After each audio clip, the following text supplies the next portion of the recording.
Hello, and welcome to another episode of Classic Movie Versus, the show where I, Spider-Man,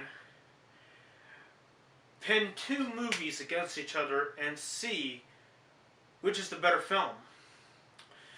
This week we are covering Sam Raimi's Spider-Man and Jon Favreau's Iron Man. Let's get into it.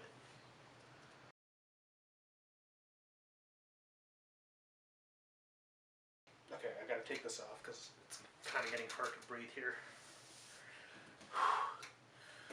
But speaking of which, as you all know, the coronavirus or COVID-19 pandemic is still going on, which means no movie theaters, means no normal movie verses. Not for a while, as you already know. I mentioned this in the last episode that I will be doing classic movie verses with like any films that have been released on a Blu-ray or digital or DVD or whatever. I'll be giving you episodes on that. Give me one moment.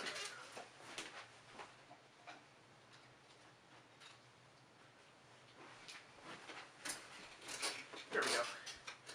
So,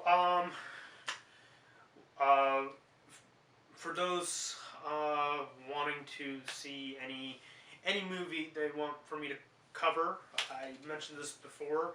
Please send me leave comments down in the section below. Let me know what movies you would love for me to cover, and I'll cover them. This week, as Spider-Man stated, that we'll be covering Sam Raimi's Spider-Man, and of course, the first ever MCU film, Iron Man, directed by Jon Favreau, which, oddly enough, is the second Jon Favreau movie I'm covering on this very show.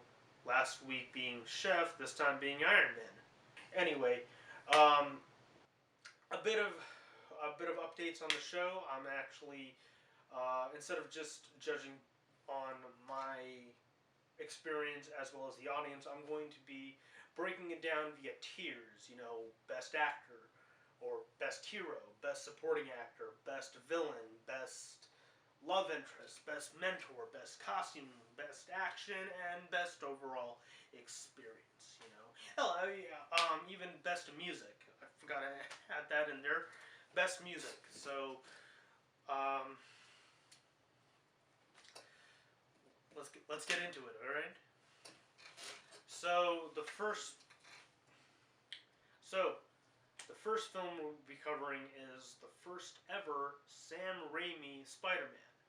People argue whether this or the X-Men were the films responsible for revitalizing the genre as a whole. I mean, like before then we got films like Batman and Robin, Spawn, and of course,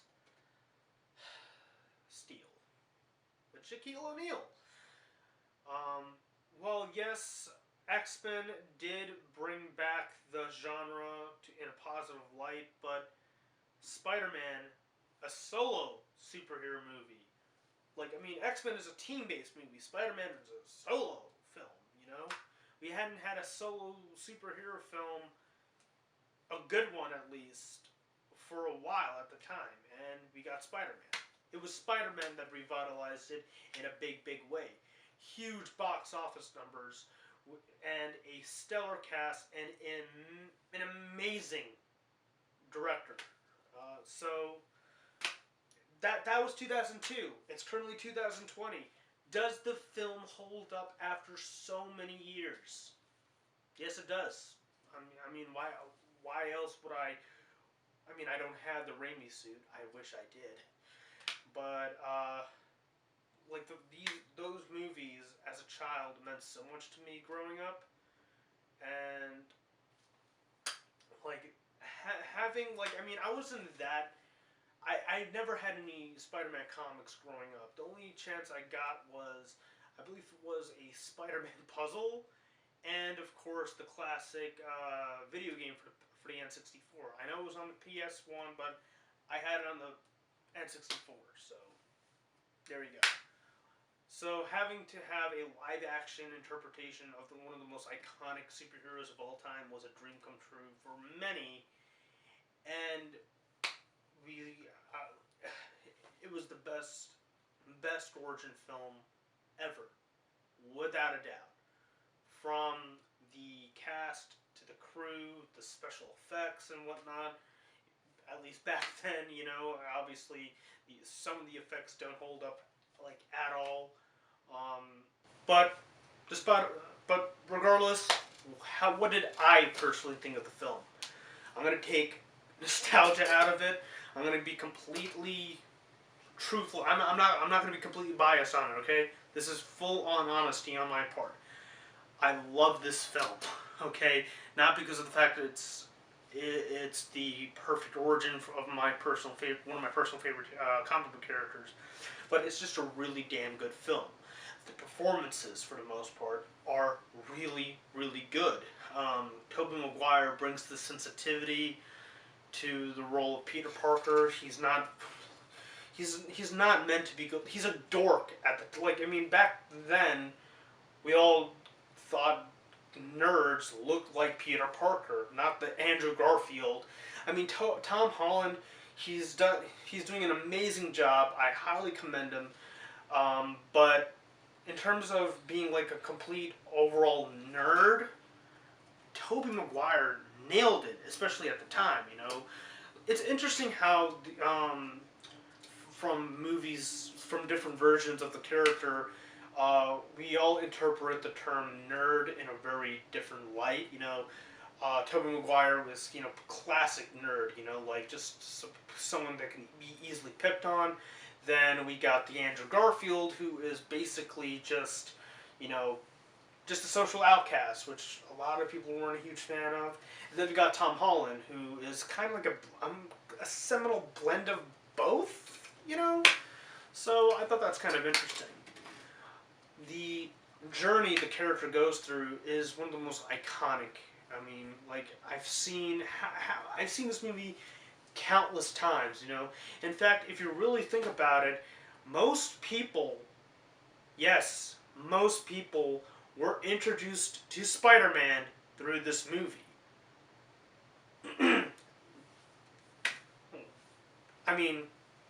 Seriously. Yeah, there was comics, there was also the 90s animated series, and so on and so forth, but most people, in this day and age at least, were introduced to the wall crawler through the first Raimi Spider-Man. Wasn't Amazing Spider-Man, wasn't the MCU, it was this. Yeah, there were people that were introduced to Spider-Man through the MCU. There were people that were introduced to Spider-Man with the Amazing Spider-Man movies. But a lot, including my generation, especially my generation, were introduced to Spider-Man with the Raimi Spider-Man movie. From the effects to the costuming to the screenplay, David Koepp's screenplay, as cheesy as it is at points here and there, like, "We'll meet again, Spider-Man. It's you who's out, Gobby. Out of your mind. Wrong answer." Or what about, let's see. "Staying away from you. That's a cute outfit. Did your husband give it to you?" Those lines are cheesy as hell, but they're memorable. But the best parts of the film for me were not the action bits.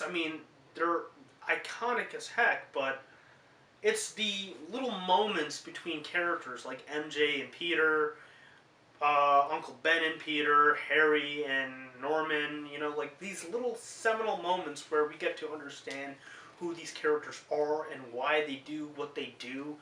One of the many aspects people tend to forget about comic book movies is the reason why we love these characters isn't for the costumes, it isn't for the powers, it isn't for the action, it isn't for the special effects.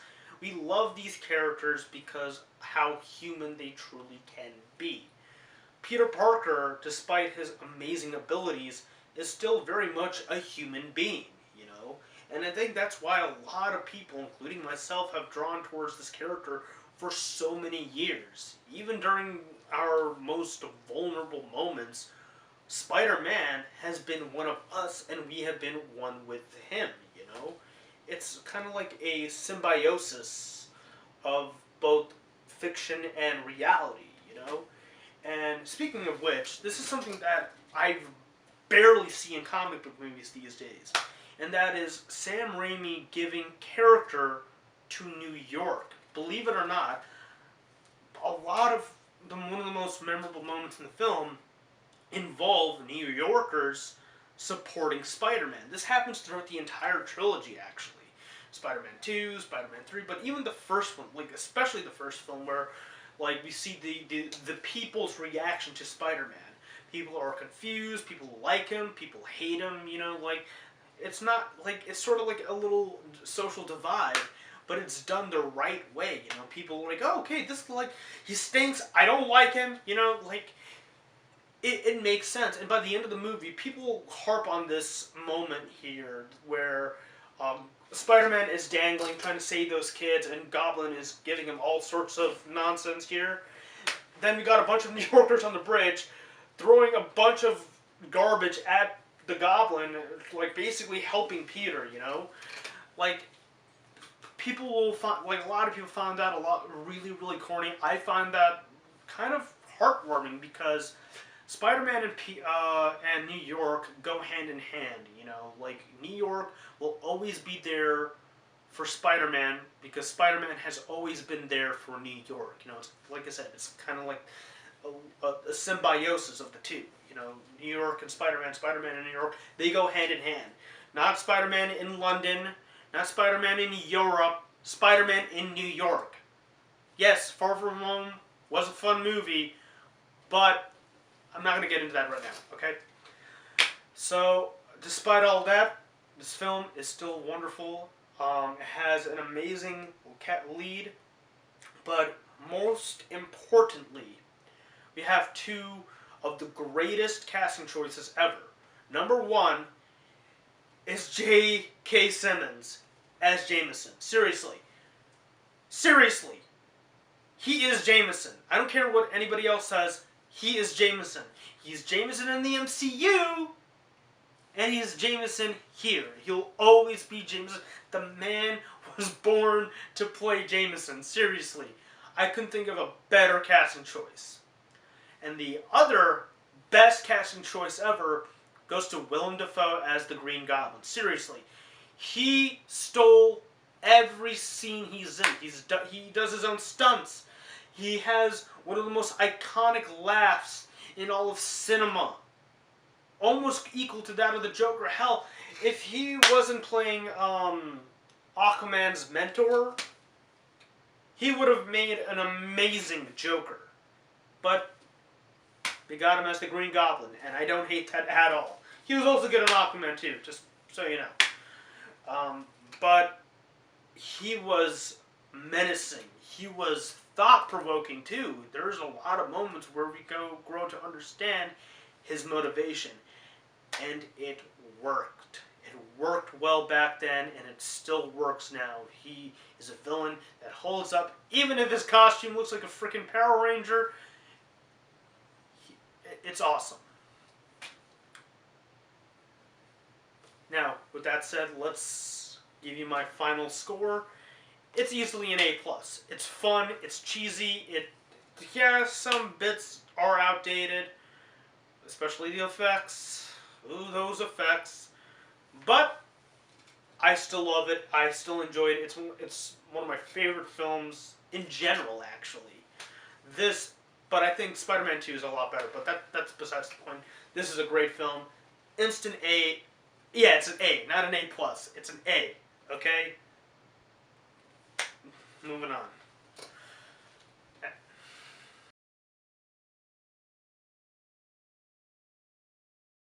Iron Man is an instant classic. It was an instant classic when it first came out back in 2008, and it's, yeah, like it defined an entire decade, really.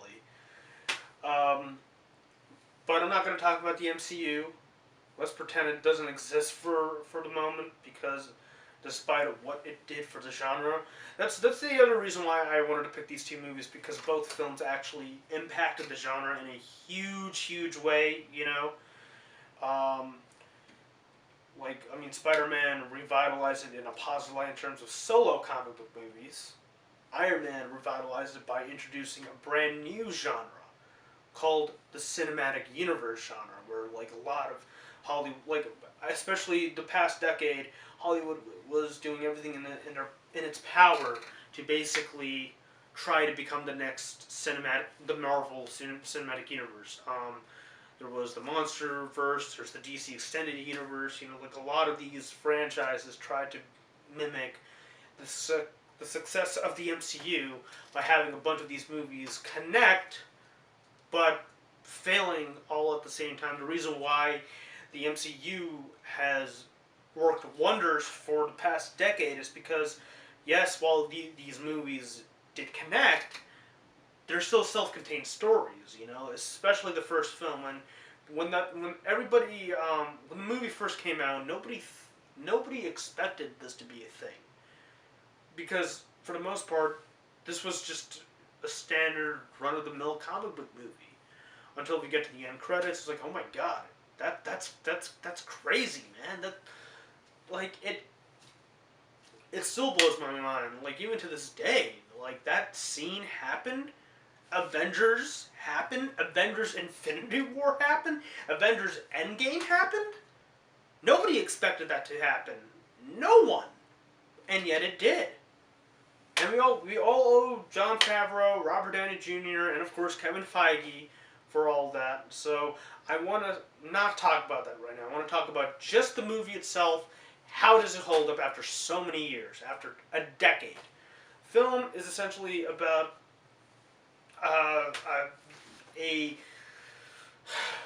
it's about a billionaire weapons tycoon / playboy genius philanthropist who gets abducted by a group of terrorists known as the Ten Rings, and he is forced to rebuild one of the missiles he demonstrated at the military base. And instead of doing that, he builds a high-tech power armor suit to help him escape from his captors. During that time, he also learned that how awful his business has been doing in terms of the moral consequences of his actions, and he decides to do something about it. He decides to upgrade his tech and use it to basically fight terrorism. That's the best way I can describe the plot. I apologize. But how does this film hold up after so many years, okay? It holds up really well, okay? The action is spot on. Robert Downey Jr. was born to play Iron Man. If J.K. Simmons and Willem Dafoe were born to play their respective roles in Spider-Man, Robert Downey Jr. has been playing Tony Stark for almost a decade. Iron Man is crazy for its achievements in filmmaking in general. The fact that they had no script, and they just crazy, man. If there's one flaw I have with the film, it's the villain. It's not that interesting. He's not that interesting of a villain. He's just a standard bald-headed villain. That's it. So, with that being said, let's get into the tiers. The movie verses, if you will. Number one, who is the better villain? Obviously, Norman Osborn. Who is the better hero? Tony Stark. Who is the best sidekick? The supporting cast. Harry Osborn or Terrence Howard? I mean, Brody, sorry. Honestly, I'm kind of split, so it's a tie between the two. Who is the better love interest? Personally, I think MJ is a tad bit more interesting because she actually has an arc. She comes from an abusive father, and everybody treats her like an object, while Peter treats her like a person, Pepper, yes, she does stuff. She is the secretary. It is her job. there wasn't any meaningful moments with her and Tony, as much as I wanted there to be in the first film, at least. So there's that. Um, Both films had tremendous costume design, even if the Green Goblin does look like a Power Rangers character. Um, but honestly, I'm gonna give it to Iron Man. Iron Man has the better costume for sure.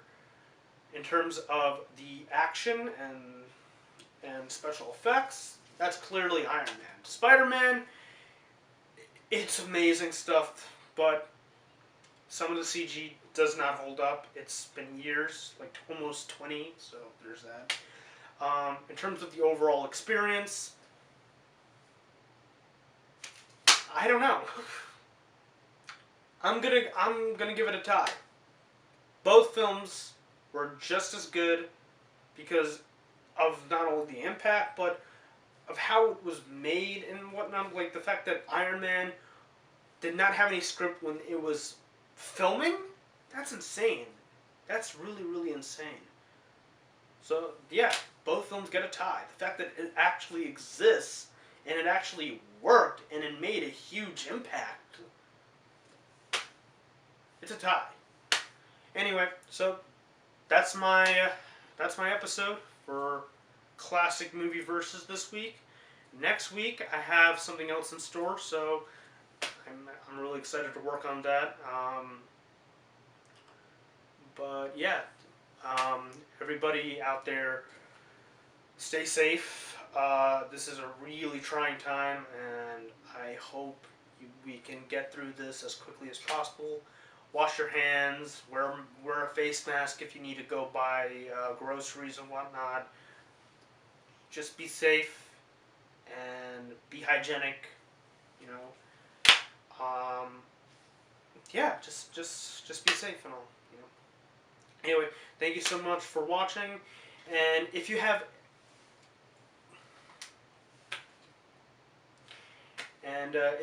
any suggestions for future episodes of Classic Movie Versus, do leave them in the comments below. I'll be looking them as best I can, you know. Yeah, I'll see you in 2 weeks.